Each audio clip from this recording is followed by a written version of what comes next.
今日同大家簡單咁介紹下復活節。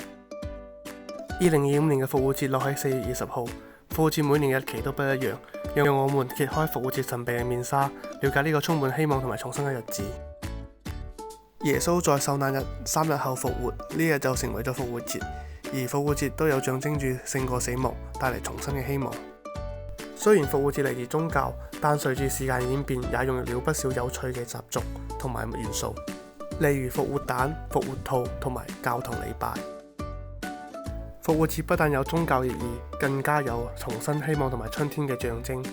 作為中西文化交融嘅香港，復活節成為咗公共假期，從宗教形式到彩蛋遊戲，結合咗莊嚴同埋童趣。無論你是否信仰基督宗教，都可以喺呢日感受春暖花開嘅喜悅。